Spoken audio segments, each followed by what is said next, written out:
One of the most iconic features of Castlevania games is their additional unlockable modes, things like extra playable characters, and for most games, a boss rush mode. But unfortunately, Castlevania Symphony of the Night never officially had a boss rush mode. That is, until now. With the release of the new SotN Boss Rush randomizer, I set out on a quest to achieve the perfect Castlevania Symphony of the Night boss rush run. But before I talk about the run itself, let's quickly explain the hack and exactly how it works. This hack is designed to combine the boss rush design of future Castlevania titles with another mod for this game, the Item Randomizer, meaning every run will have a different set of random weapons and items available. Since SotN has a lot of very powerful weapons and items that would completely trivialize the challenge, the developers removed every single OP item in the game, so this is actually going to be quite the challenge. Throughout the run, the game will occasionally warp me to these safe rooms where additional items and relics can be acquired. There's also a few Easter eggs hidden by the developers that will be important to achieving this no-hit run. Now, the rules for the no-hit run are simple. If I take any damage or lose health in any way, the run is over. After hundreds of attempts, the best I was ever able to do was beating every single boss whilst taking a singular hit of damage. My new goal was set.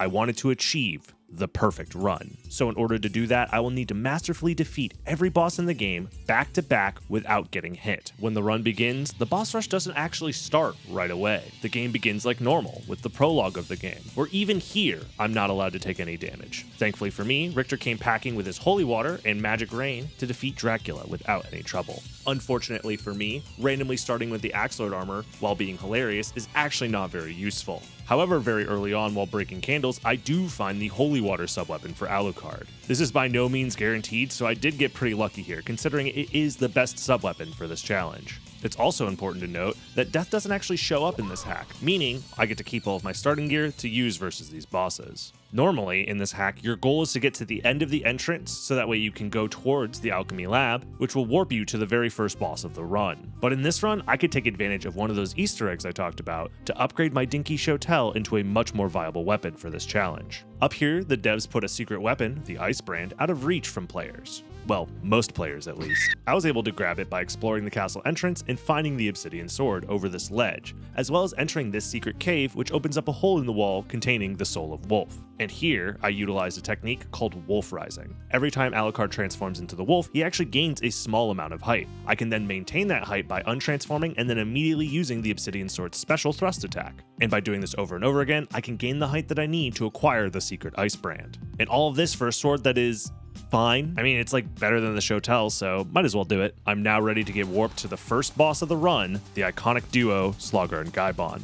This fight can get pretty chaotic if you get too close and activate their AI, so I decided to hang back and use one of Alucard's most powerful spells, a spell you'll see me use a lot, Tetra Spirit. I then combo the damage from the spirits with sword swings, and both bosses go down with no issue.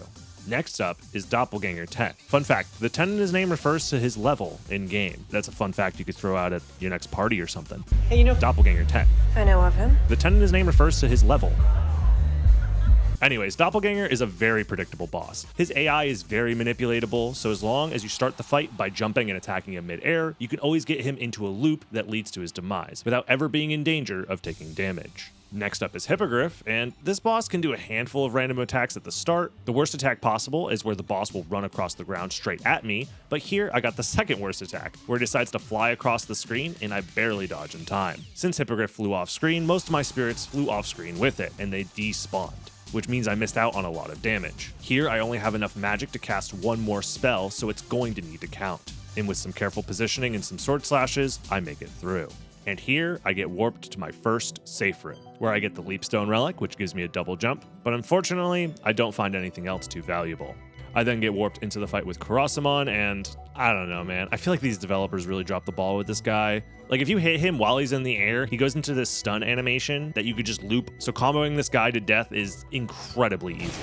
After that, I get warped into the next boss room versus Scylla. So, since I just got an MP refill from that safe room, I decide to use my two most powerful spells back to back. A Soul Steal and a Tetra Spirit combo together, so she doesn't even have a chance to hit me with any of her BS. I then warp my way into the next boss with yet another duo, Minotaur and Werewolf. Normally in Castlevania Symphony of the Night, these two bosses spawn in during a cutscene where Alucard is talking to Richter, and they're programmed to calmly wait for the cutscene to end before activating their AI and attacking the player. But by skipping the cutscene, I become fully actionable, but the bosses are still waiting for that cutscene timer to end. Interestingly enough, Alucard's normal fist attack can double hit if you are close enough to the enemy. I fist the Bullman for a while until he dies, and then immediately charge a Tetra Spirit. I release the spirits, dodge the wolf's charging attack, and I finish him off with my fists as well. I then get warped into the next safe room where I'm given the gravity boots and the Eye of Vlad, and a few other items. The one I'm most excited about is the Power of Sire, as it is a full screen bomb type attack that can do massive damage. The next boss I have to face is Lesser Demon, who really likes to slash his claws and throw fireballs. Here I try to keep my distance using my sword and holy water until he starts flying. When he's in the air, I like to charge up Tetra Spirits whilst being very careful to dodge his air projectile attack. What's most frustrating about this boss fight is when he's in the air, he will occasionally take time to summon extra enemies into the fight, and when he's doing this, he's completely invincible.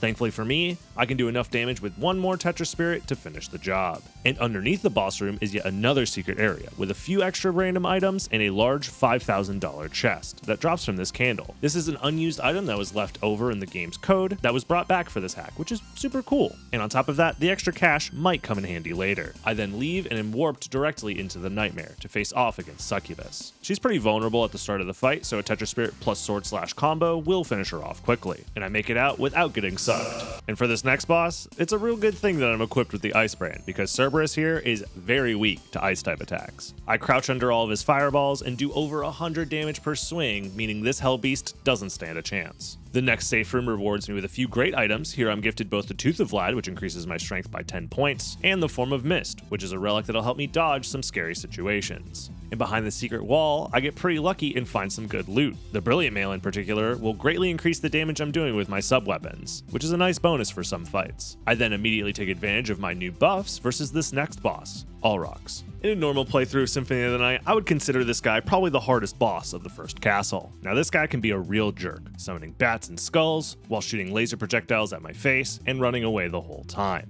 So I want to kill him as fast as possible. A combination of holy water and sword slashes does great work in phase 1. And for phase 2, I want to make extra sure he doesn't ruin this run. So I decided this would be a great place as any to use one of the new glitches discovered in this game, called vial stacking. With this glitch, I can combine a monster vial and any type of bomb item, which enhances the damage in the hitbox of the monster summon. So by timing the pentagram attack as the monster is forming from the vial, this skeleton standing still turns into a giant active hitbox that is able to kill Ulrox quickly without me ever being at risk of getting hit. I then warp to the next boss arena versus Grand Philip. Here, I precisely toss holy water into the spot I know the boss will emerge from, doing damage to the core. See, all other parts of the boss can be damaged but don't actually contribute to its health pool, so I try and focus my damage on the core as much as possible. I then cast Tetra Spirit and strike the outside layers so that way I can get closer to the core. I carefully slash at a falling body to avoid taking damage, and only a few more swings are required to eliminate yet another boss. And now, I finally face the hardest boss yet in this boss rush, Richter. That's right, in the boss rush hack, you don't use the holy glasses to save Richter and avoid the fight. No. So I need to dodge every single one of this crazed Belmont's flurry of attacks if I want to make it through. Starting with his opening move, the Grand Cross. The swinging crosses are easy enough to dodge by standing still, but at the end of the attack, there's a flashing light that envelops the whole screen. I choose to use Summon Spirit because the spell grants a brief period of invincibility, and then I proceed to jump and slash at him. See, Richter's AI is pretty similar to Doppelganger's AI from earlier, so as long as I time my jump slashes properly, I can slash him over and over again until he enters phase 2. Here he uses Hydro Storm, a full screen attack that lasts 5 seconds. And here, the only consistent way to dodge this attack is to use the Hellfire spell. Much like Dracula's attack, Alucard disappears for a short time before reappearing and shooting some fireballs out of his cape. This spell lasts long enough to dodge all the incoming rain, but then I have to dodge these next 2 attacks as well. I barely dodge them both by crouching and find the perfect time to land my first attack, to set up the loop yet again. It was a close call, but the hardest fight yet has been conquered and the run continues. I then get a small reprieve in yet another save room and acquire a useless Vlad relic, the Soul of Bat, a few more pentagrams, and a bundle of dynamite.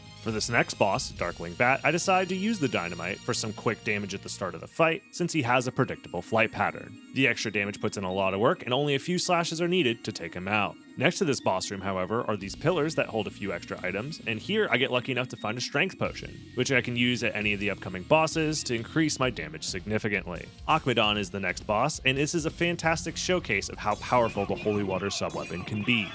Nice. I used the strength potion for this next fight versus Medusa. She has some of the highest defense out of any of the bosses in the game, so the extra attack power helps to finish her off quickly. After that is another save room where I finally acquire the Power of Mist relic. This is by far the best way to dodge attacks moving forward for this challenge. And I make good use of the new relic versus the next boss fight versus Creature. I slash at him and dodge his hammer attacks by transforming into mist. A few slashes later and he is donezo. I don't know if you ever heard the phrase donezo, but that equals you, dude. So far so good, but I have to be very careful versus this next boss, Death. During his first phase, he will constantly spawn random scythes that move towards me, so I'll have to do my best to always be moving so I can dodge them, all while trying to chase down the boss and do enough damage to move on to phase 2. Phase 2 Death can be pretty tricky. In general, you want to be behind him since his two giant scythes stick out very far in front of him. Here I use a lot of spells to help supplement my damage while I wait for a good opening. I get pretty unlucky with his positioning and can't safely get behind him for a while, and I have to use tight reactions to dodge these scythe throws. Finally, I bait out an attack that leaves him vulnerable enough for me to finish him off for good.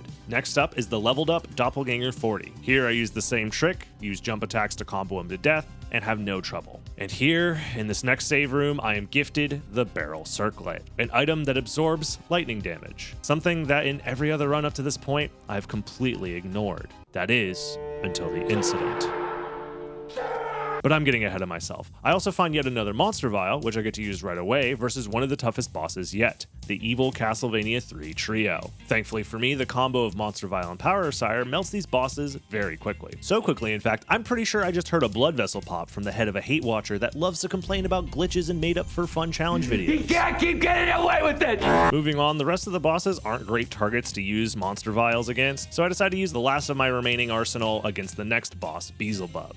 However, since his head is sat up pretty high on the screen, the damage from this pentagram doesn't quite reach. I dodge his flies and worms that he spawns as I carefully try and deal the rest of the damage that I need. After weakening him with some Tetraspirits, I decide to risk it all and use the Bat's Wing Smash attack to deal the rest of the damage. The Wing Smash attack is a fully invincible charging tackle that does a decent amount of damage, but if I fail the complex input, I can be left vulnerable to the flies Beelzebub sends my way. Thankfully, I execute the spell well enough to take down the boss without any damage. And finally, we come to yet another run killer of a boss, the infamous Galamoth.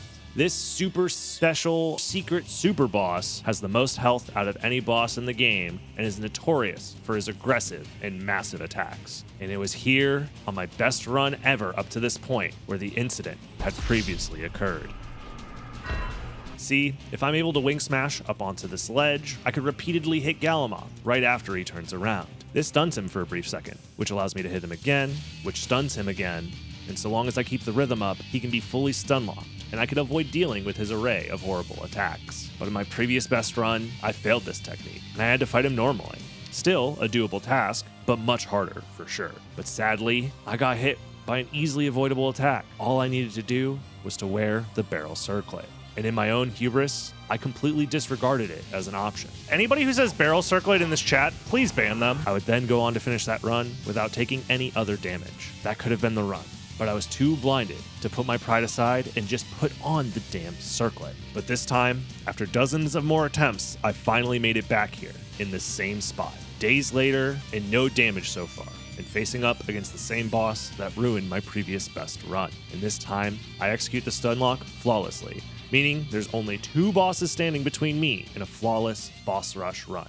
And instead of one last safe room, the game warps me to the library, where I can sell the miscellaneous gems I've picked up so far and choose from a random assortment of items. I only have so much money, and the shop has a lot of great options. But I finally decide what better way to end this challenge than to use the glitch that luckily got me this far in the first place. Every run is different. Every item found is random, and in this run, I continue to find monster vials and strong items to pair them up with. So I spent all of my cash on one last expensive picture of Vlad, and as many monster vials as I can afford before I leave for the final 2 bosses. I equip the Power of Sire and my monster vials before dropping down the shaft to fight Shaft. This is my chance to finish this challenge once and for all, and all I have to do is not mess up the timing for this last vial stack. There it is. I hit the vial stack, and now I only have one final boss standing between me and the end of this challenge.